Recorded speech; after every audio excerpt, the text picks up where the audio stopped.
días a todos. Vamos a comenzar con el panel de ecofisiología del cultivo de soja para la región nordeste del país. Mi nombre es Germán Fogante, soy ingeniero agrónomo de la provincia de Córdoba y también trabajo en la región del NEA.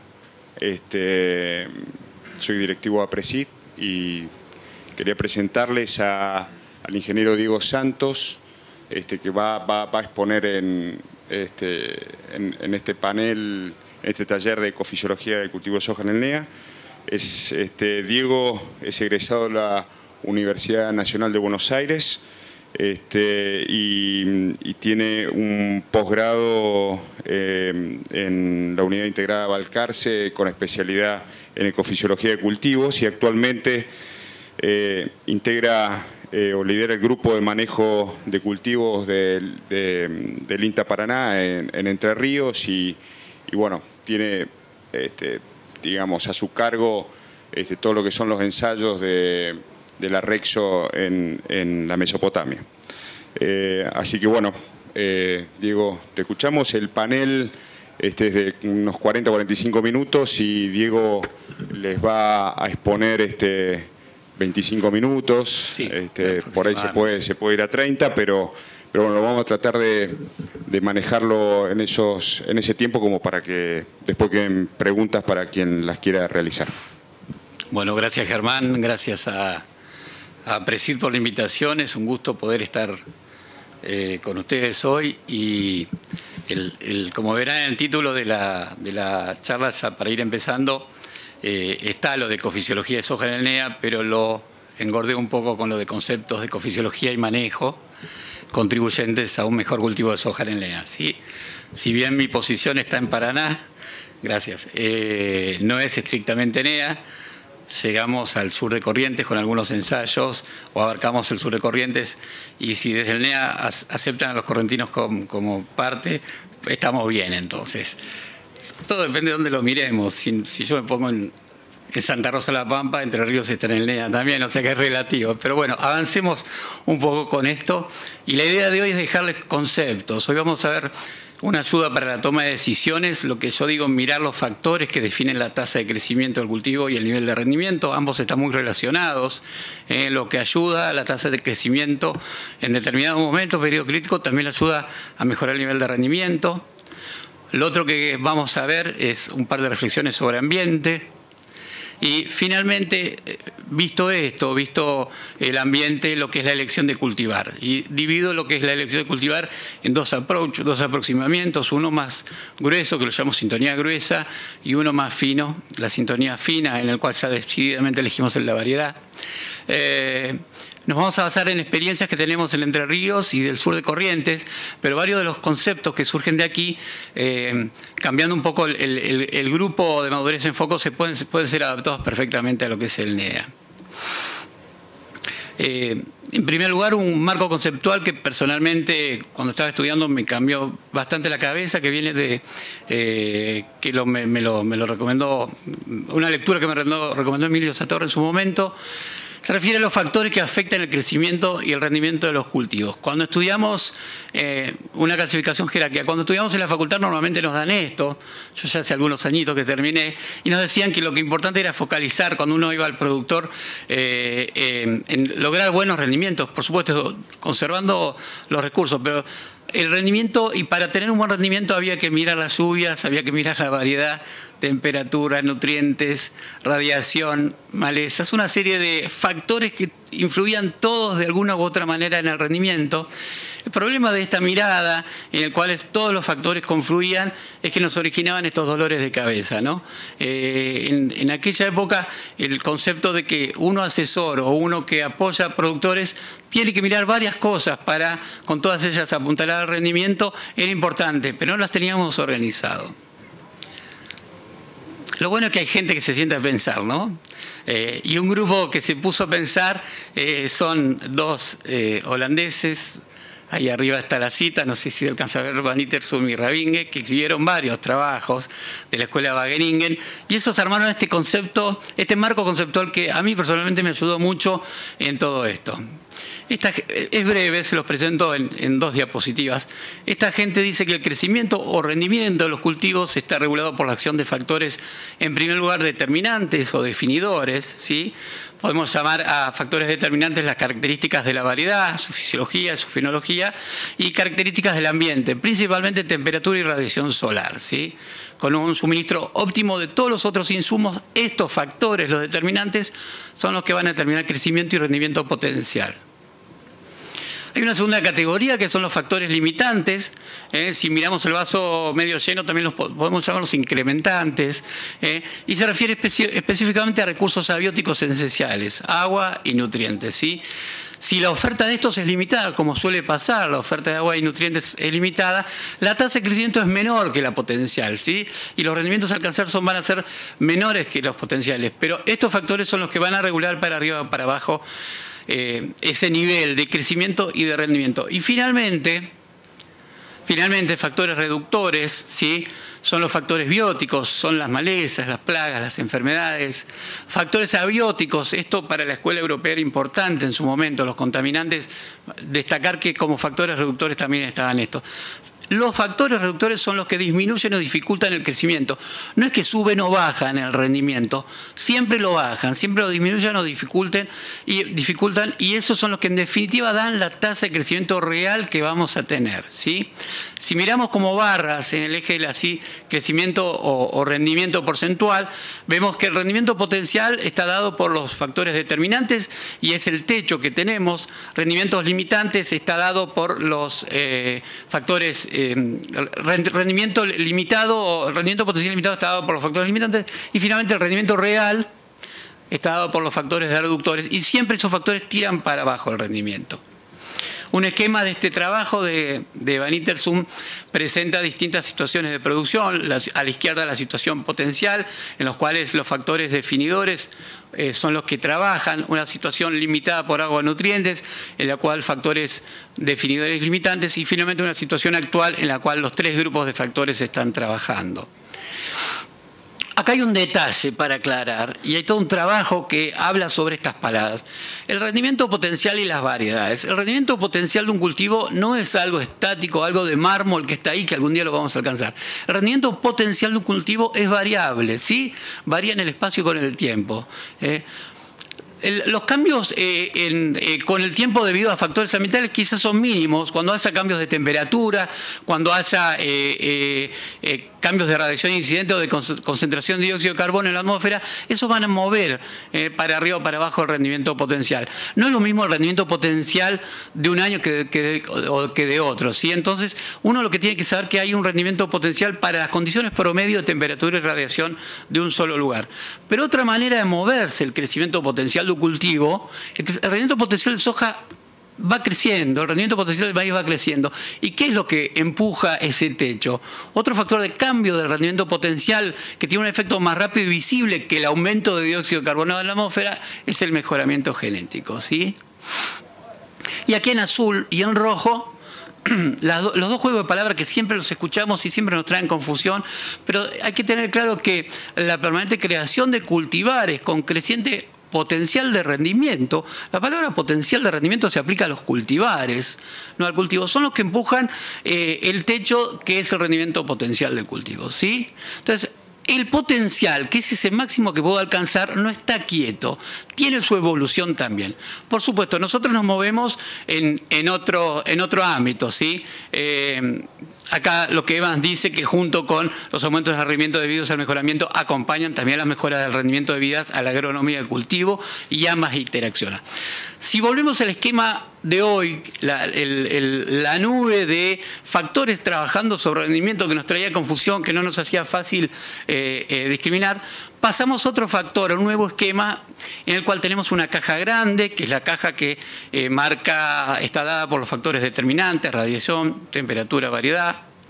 Una caja intermedia, que es la que está dada por los factores limitantes, el agua, los nutrientes.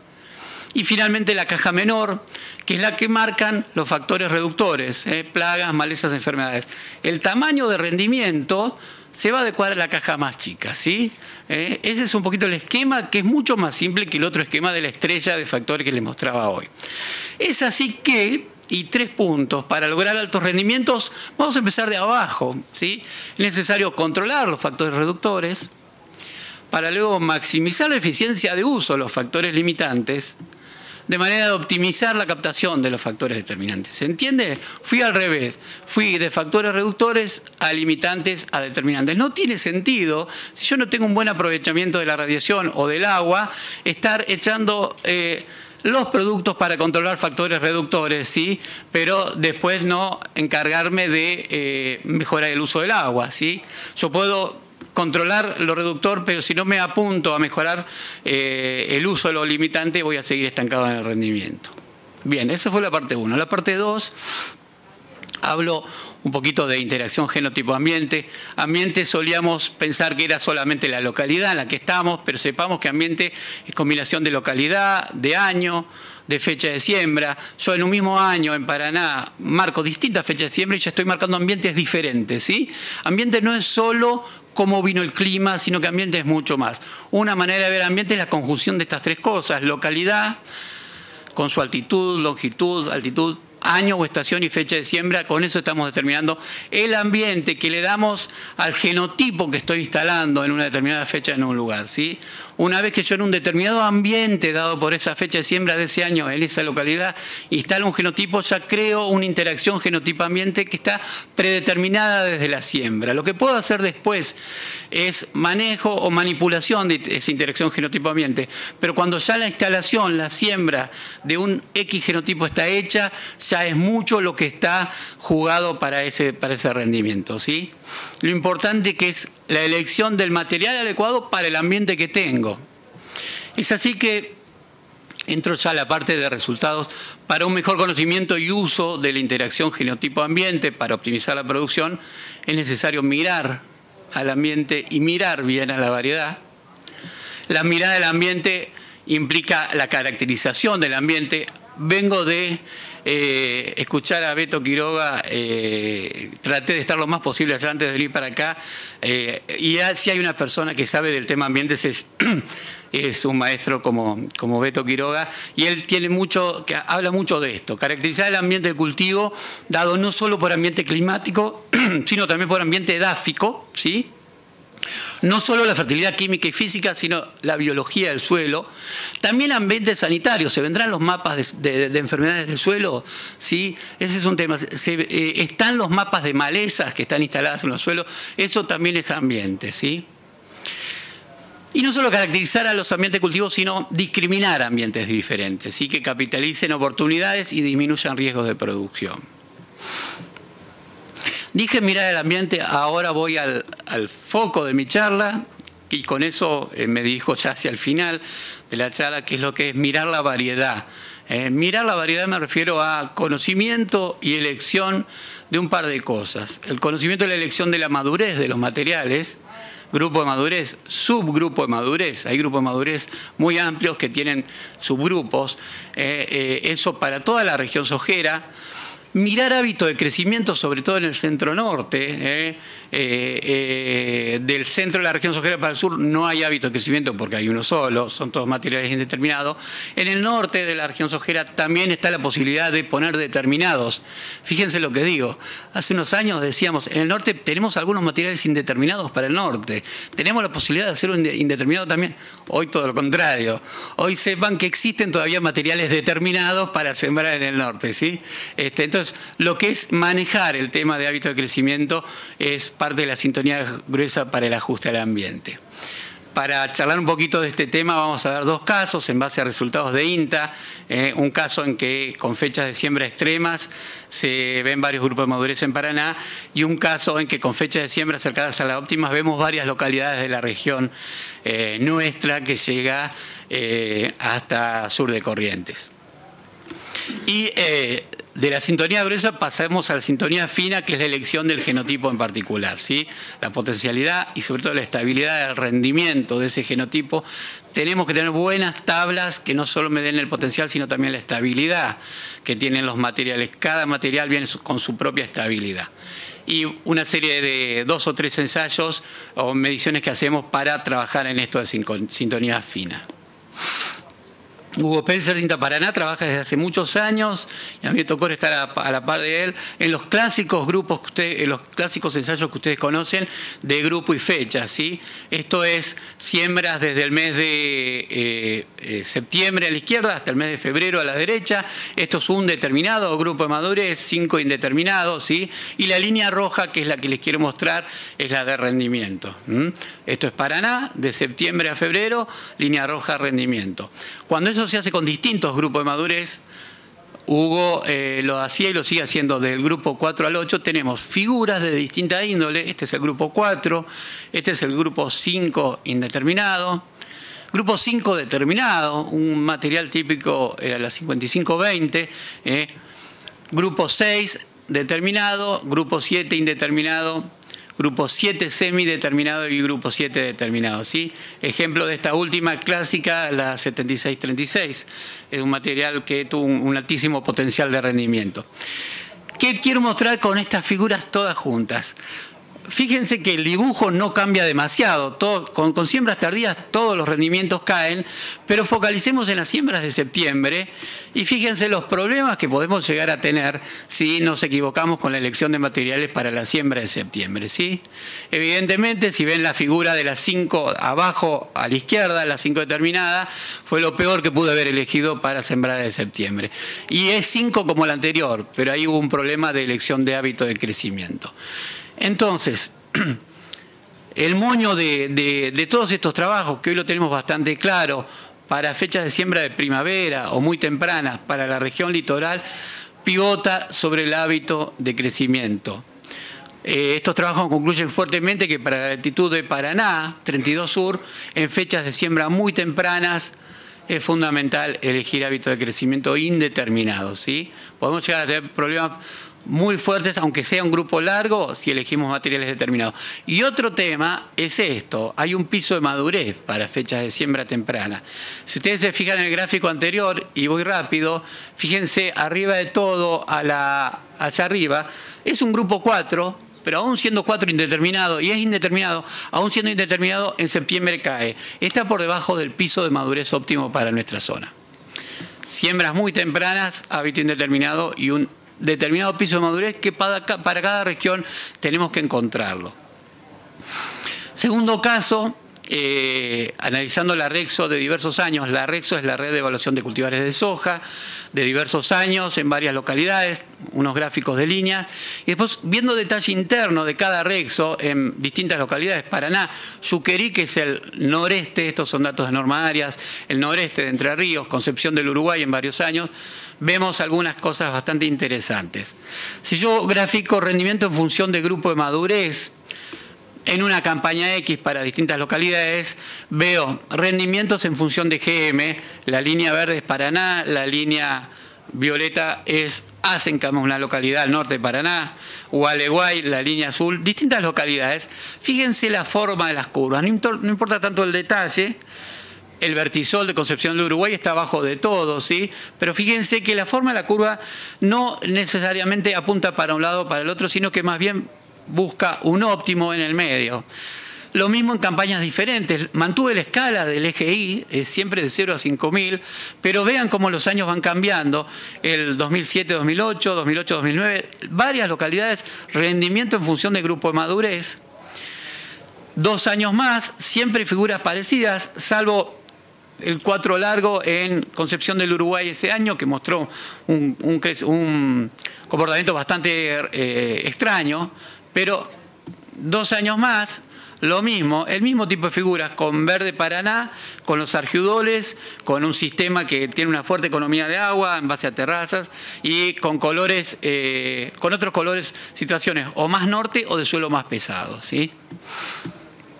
La última campaña nos mostró esto, en la cual la línea verde es la fecha de primera en Paraná, el 12 de noviembre, y la línea amarilla que está debajo de la verde es la soja de segunda en Paraná, que fue no tan segunda, fue a mediados de diciembre, no fue tan tardía, y abajo están las tres situaciones de menor potencial.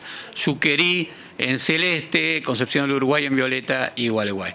Lo que vemos en todos los casos es, sin embargo, que independientemente del nivel de producción del sitio, en fechas de siembra óptima, todos estos gráficos son de fecha de siembra óptima, no hay predominio de grupos extremos, ¿sí? Estamos encontrando que tiene una forma más de óptimo, ¿sí?, en el centro que una forma lineal para un lado o para el otro. Esa es una. El segundo grupo de ensayos que les quería mostrar. Ahí está, bueno, esto es un poquito conclusión anterior. No se ven ventajas en los extremos, sino que se ven óptimos en los GM centrales, y en años con bajas precipitaciones hay una muy leve tendencia hacia GMs medios o mayores, ¿sí? El segundo grupo de gráficos que les quería mostrar es este, en el cual de casualidad lo encontré. Hay que ser sincero, se me ocurrió un día graficar la Rexo, no importan las variedades que están en el GX, están todas las variedades de la Rexo. Se me ocurrió graficar la Rexo en función de los GMs, los rendimientos, y ordenada dentro de GM de mayor a menor, ¿sí? En Paraná, para despuntar el vicio, hacemos grupos que no tiene sentido hacer, como el 2-3 corto y el 8 quizás, pero nos gusta tener todos los grupos de madurez representados en la experimental. Y fíjense que cuando uno mira los techos de rendimiento para un X año, esta es la campaña 2010, tiende a creer que en base a los potenciales de rendimientos que tenemos, y la cosa pasaría por el grupo 4 largo, ¿sí? Quizás alguna variedad 3 larga muy buena. Mirando los techos uno tiende a creer eso. Pero la sorpresa viene cuando uno empieza a poner flechas rojas y mira los pisos de rendimiento de cada grupo de madurez, ¿sí? Y fíjense lo que encontramos. ¿Dónde están los pisos más altos? ¿Qué forma siguen los pisos de rendimientos más altos? Los tenemos en grupos medianos a largos en Paraná, ¿sí? Así, aún estando en un argiudol de alto potencial, surcos A52, con todo, soja de primera, con fertilizante fosfatado, vemos que los pisos están en 5 cortos, 5 largos y 6, ¿sí? Entonces, mirando los pisos, uno por ahí encuentra una realidad diferente a la que ve mirando los techos. Otra campaña en Paraná, ¿sí?, la 2012-2013, también fecha de siembra óptima, paso un poquito más rápido los techos de rendimiento y los pisos, y de vuelta encontramos esta forma, ¿sí? Vemos que si bien los grupos cortos tienen techos bastante interesantes, tienen pisos deplorables los grupos cortos, ¿sí? Así como, para ser sinceros, también los grupos largos. Grupo 7 largo y 8 también tienen piso muy bajo en Paraná. Y fíjese dónde están los pisos de rendimientos más altos, ¿sí? Grupo 4 largo para ese año, 5 corto, 5 largo, 6, ¿sí? Bueno, me entusiasmé con este jueguito y lo hice para distintas situaciones y fue encontrando figuras. En todas miro primero los techos y voy mirando después los pisos de rendimiento de cada grupo de madurez que presentan situaciones bastante sugestivas para cada año. Esto es Paraná óptima de esta campaña, ¿sí? Lo mismo, pisos muy caídos en los grupos extremos. Esto es Gualeguay, una zona más sur, donde tenemos esta situación. Acá los rendimientos estuvieron bajos, fíjense que el tope está en 3.000 kilos. Concepción del Uruguay con sus vertisoles, Concepción del Uruguay un poquito más sur que Paraná, y siempre en estos suelos pesados la tendencia de los pisos va hacia grupos de madurez más largos. Fíjense lo que es el 5 largo y el 6. El 7 corto se cae, pero está entre 5 largo y 6, ¿sí? Otra figura de Concepción del Uruguay. Y vamos a situaciones del norte de la provincia, como es La Paz, en el cual aquí sí los pisos de rendimiento me apuntan a cultivares más largos, ¿sí? 7 cortos, 7 largo y 8. Yuquerí, que es un vertisol del noreste entrerriano, algo parecido. Acá no se probó el grupo 8, pero también en 6 y 7 cortos es donde tengo los pisos un poco más altos. Y Mercedes Corrientes, donde sí lograron hacer 3 grupos de madurez y tenemos esta situación, ¿sí? Con el piso de rendimiento más alto en el grupo 7 largo 8, ¿sí? Realmente esto es de Enrique Figueroa y Luis Arias Usandivaras de INTA Mercedes. Cerrando un poquito este tema, la correcta elección de grupo de madurez me va a cubrir de posibles errores en la elección del cultivar. La correcta elección del grupo madurez me va a garantizar un piso de rendimiento, ¿sí? Y pasamos al final, a la última parte, que ya es la sintonía fina. ¿Con qué herramientas contamos para explorar las variedades? Para ver que una vez que elegí el grupo de madurez, dentro de ese grupo de madurez buscar la variedad más adecuada. Bueno, particularmente desde INTA Paraná, ya desde hace muchos años, estamos generando tablas de estabilidad de rendimiento complementadas, por supuesto, con potencialidad de rendimiento, ¿sí?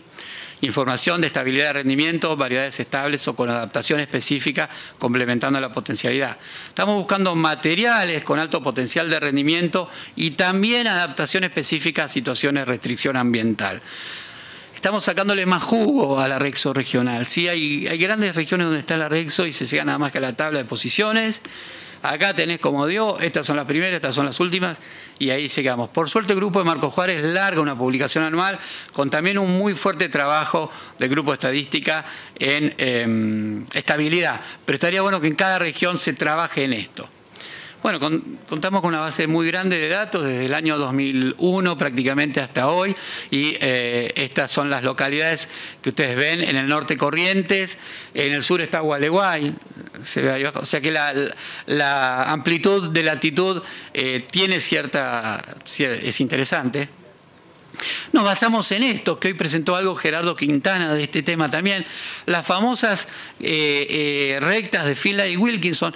Cada color es una variedad diferente, ¿eh? Verde oscuro, verde brillante, amarillo, son distintas variedades, y este gráfico muestra el rendimiento en función del promedio ambiental o índice ambiental.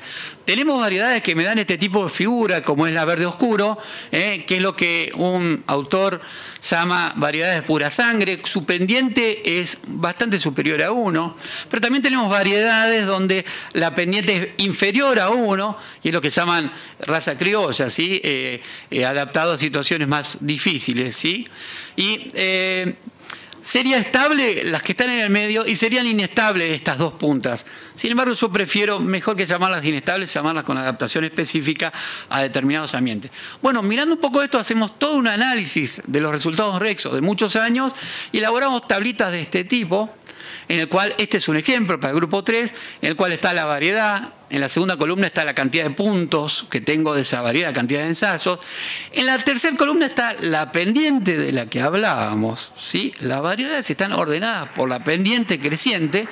Y en la cuarta meto rendimiento relativo, el promedio de los rendimientos con que viene esa variedad, relativo al promedio.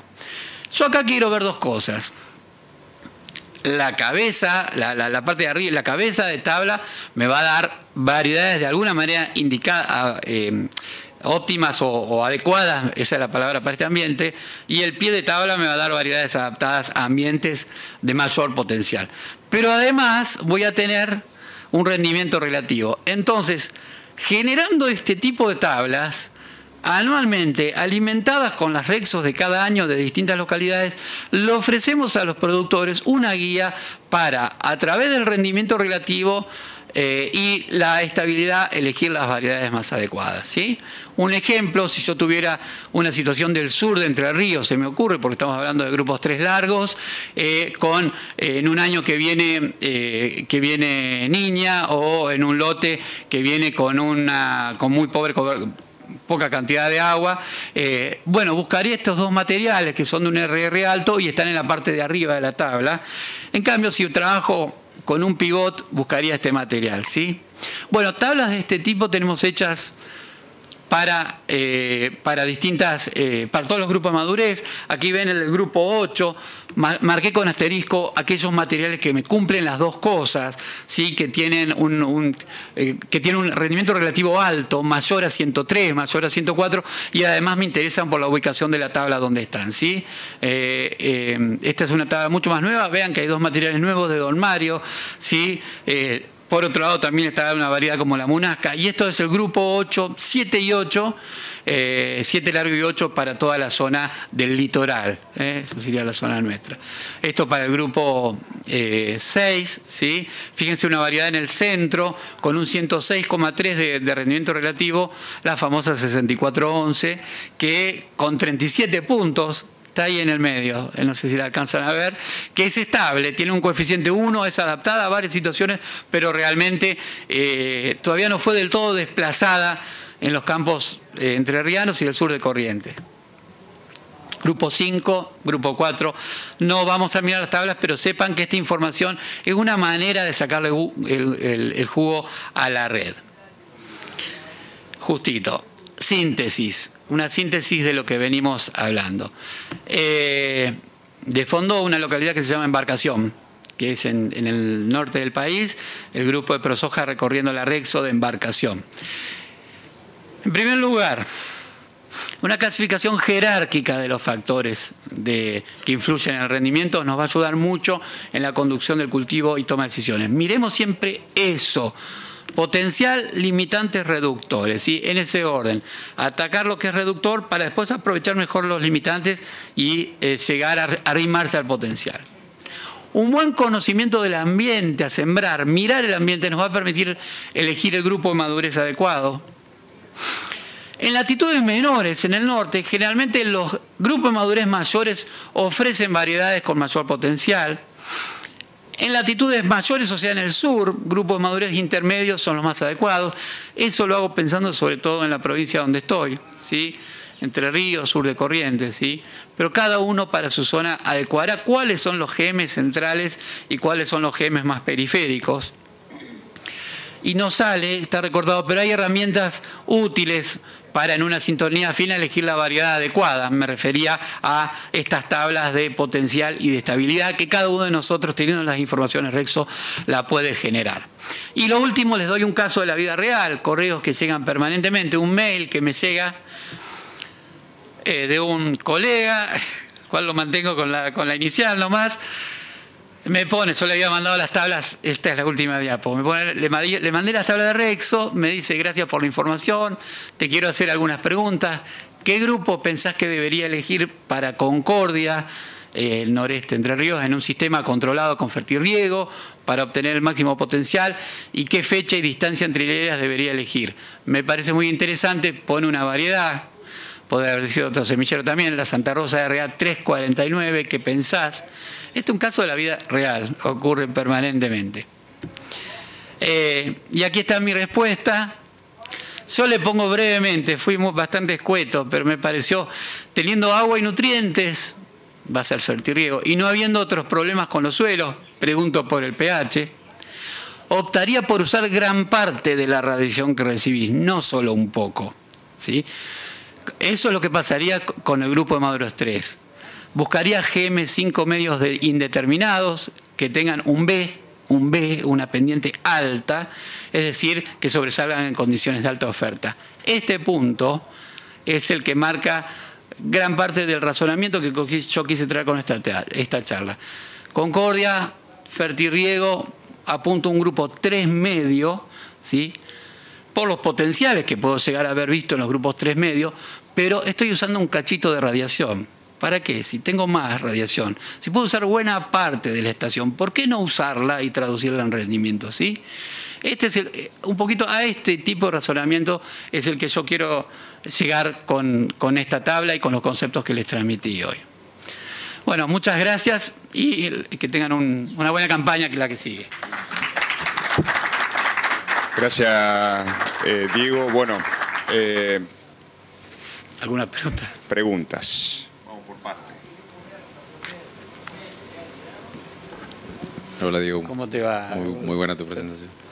Quería preguntarte qué opinas o cuáles son las limitantes o la potencialidad que tiene la soja ya en zonas más norte de Entre Ríos, sur, ya entrando a Corrientes. ¿Por qué no encontramos ahí un desarrollo de rendimientos de soja con todos los intentos que hay y gente capacitada en muchos campos probando que no logra superar algunos niveles de rendimiento? Sí, yo me baso en la charla, o sea, en los conocimientos que di.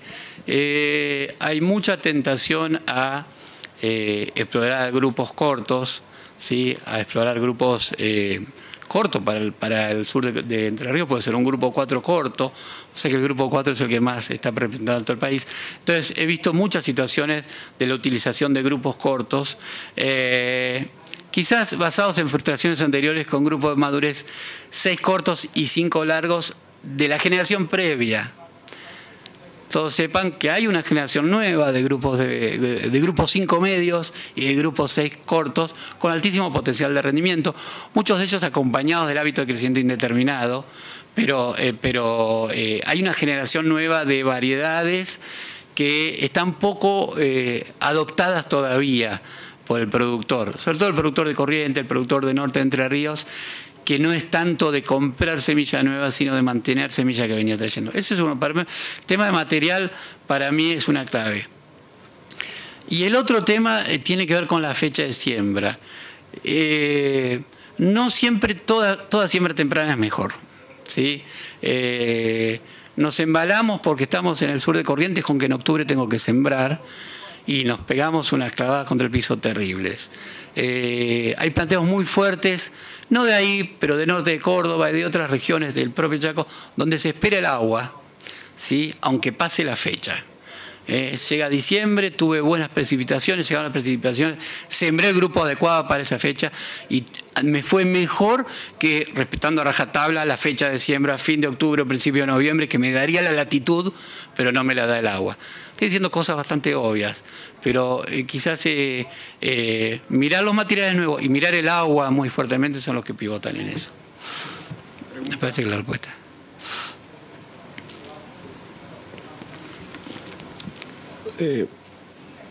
¿Cómo maneja las altas temperaturas, estrés térmico? Porque yo, cuando empecé a estudiar ese asunto de potencial mirando la radiación, en simulación aparecía una realidad y en la práctica otra. Y que me pegó mucho fuerte fue la alta temperatura. Poner un periodo crítico en R3, por ejemplo, con alta temperatura, y eso tem a ver também com disponibilidade hídrica, porque tendo alta temperatura com água é uma situação e alta temperatura sem água é outra situação. Mas como maneja a eleição de fecha de siembra e grupo de maturação com o tema de alta temperatura? Enero, por exemplo. Sí, un caso de eso lo tuvimos este año. Estamos bastante más al sur, en Paraná, pero hemos tenido una segunda quincena de diciembre del 13 y un enero del 14 bravísimos, con muy altas temperaturas. La experiencia es, ayudan mucho las situaciones en que tenemos cobertura, ayudan mucho las situaciones en que venimos en INTA trabajamos o sobre rastrojos de trigo que se cosechan temprano que quedan bastante altos o sobre maíces de cosecha anterior. Ayuda mucho eso y soportaron mejor esa situación los que pasaron de largo con el periodo crítico y llevaron su periodo crítico más sobre principios de febrero, fines de enero, principios de febrero, ¿sí? El grupo de madurez no cortos, sino medios, crecimientos indeterminados y muy buen manejo de la economía de agua del suelo. No solo rastrojos, sino todo lo que es manejar el agua, digo, en pendientes, tener algún tipo de contención para el agua, curvas, ayuda muchísimo. En un mismo año, situaciones con distintos manejos cambian el rendimiento fuertemente. Después habría que ver cada situación, pero grupos medios, indeterminados, a semilargos, o sea, por ahí está la franja. Diego, hay otra pregunta. Sí. Sí, Diego, este trabajo que tenés hecho para la Mesopotamia, sí, ¿te parece que se puede extrapolar al centro-norte de la provincia de Santa Fe? Porque ahí noto, sí, tenemos la Rexo San Justo, Villa Trinidad, Rafaela, y no lo veo nunca presentado de esta forma con estabilidad. Esto es iniciativa absolutamente propia del Grupo de Paraná. Vos sabés que los que conducimos Rexo, el objetivo es llegar al ensayo, presentar la tabla y salir en lo que era el libro gordo antes, ahora es un CD. Y esto es iniciativa de cada uno. Yo sé de gente que lo está haciendo. Presentamos con gente del NEA un trabajo en el Mundial de Sudáfrica con algún intento de estabilidad de la gran región NEA, pero bueno, faltaban puntos. Se puede hacer. Ahí en Reconquista está Sebastián, que puede dar una mano grande y sé que ha tenido intenciones de hacerlo. Cerca Reconquista tiene un microclima muy especial, ¿sí? Por latitud, Reconquista daría GM más cortos, pero el microclima que hay en Reconquista te empuja a los GMs un poquito más largos, ¿sí? A 7 de largo 8. O está más abajo, en San Justo, sí. Sí, hay que hacerlo. Hay que hacerlo. Ahí, y esto me va a matar, anda a la agencia, habla con Gabriela Sensig, pónganse algún colega con ella, consigan datos de la zona. Les puedo dar una idea de cómo lo hacemos, o sea, me mandan un correo, yo les mando la metodología, que es muy sencilla. Es detallista y un poquito lenta, pero no es complicada para hacer estas tablas con B y háganlo. El tema es salir a, perdonad el término, salir a jetear datos. O sea, salir a pedir los resultados de Rexo de este año y tenés del año pasado y tenés del año anterior. Meter todo en una tabla y limpiar los datos en el sentido de uniformizar varias cositas. Después lo charlamos si querés, pero se puede hacer. Gerardo. Diego, un comentario con respecto a la elección de fechas de siembra por ahí con las altas temperaturas. Pasa igual por ahí que con la limitante por agua. O sea, en el sudoeste del Chaco, donde tenemos una fuerte limitante de agua en enero por ahí, y justamente coincide con las altas temperaturas, uno tiende a retrasar la fecha de siembra desde lo óptimo que vendría a ser para grupos 7 largo y 8 principios de diciembre o fines de noviembre, y se retrasa casi 20 días y se empieza cerca de fines de diciembre para evitar que el periodo crítico ingrese dentro de las altas temperaturas. Sí. Y de acuerdo a los años, según la cantidad de precipitaciones, incluso retrasar la fecha de siembra hace que el periodo de llenado de granos se vaya hasta marzo o durante marzo, y eso por ahí beneficia la estabilidad. Se pierde potencial. Se pierde. Al tener estrés térmico, indudablemente perdés potencial, pero tenés hoja para cosechar. Ganás con estabilidad. Y tenés hoja para cosechar. Tenés hoja para cosechar. Sí, es cierto, eso. Gracias, Gerardo, por el aporte. Más o menos lo que yo quise decir recién, sí. Mencionó como importante el manejo del agua. En la zona de, por ejemplo, el departamento Federación, con Lomadas, zona que viene de Gilgay, Glickensay, tierras de arroz antiguos, el manejo del agua con curvas de nivel a veces genera erosión más que control, porque lleva a uno a conducir el agua por lugares donde después terminan haciendo las famosas cárcavas. ¿Alcanza con solamente orientar la siembra en el surco en contra de lo que es la pendiente? Esa puede ser una medida. Yo la primera vez que escuche con lo del surco manejar la pendiente. En primer lugar, el tema de manejo del agua a través de terrazas, como estamos haciendo en los argiudoles de la costa del Paraná, es cierto. Cuando hubo algún problema con el diseño o se hizo algún tipo de cálculo o no se mantuvieron, requiere un mantenimiento, todo lo que termina provocando problemas mayores de los que trató de frenar. Yo con manejo del agua me referí a la combinación de rotación, control de erosión y siembra directa. Rotación con gramíneas fertilizadas, ¿sí?, que ayuda. Ese sistema de terrazas paralelas de base ancha, ¿sí?, y siembra directa permanente, o sea, desde el año, no porque estemos en apresidio, lo digo, porque hay otras situaciones donde la cosa no es tan sencilla.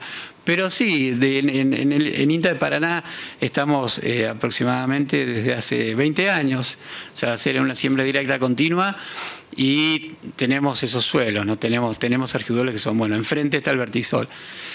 Habría que, no le contesté lo que me dijo, habría que ver la situación. Manejo del agua también antes del cultivo, ¿sí? Si hubo cobertura en el suelo en los momentos previos a la siembra o en los meses previos. Y grupo de madurez. Yo soy el fanático de elegir el grupo de madurez adecuado, no quedarse corto en el grupo de madurez y en base a eso apuntar al potencial que puede tener para esa zona. Sí. Usted mencionó la importancia del progreso en potencial de rendimiento. ¿Tienen cifras acerca del progreso en este momento y es tanto como dicen los mejoradores o no? Nosotros tenemos hecho un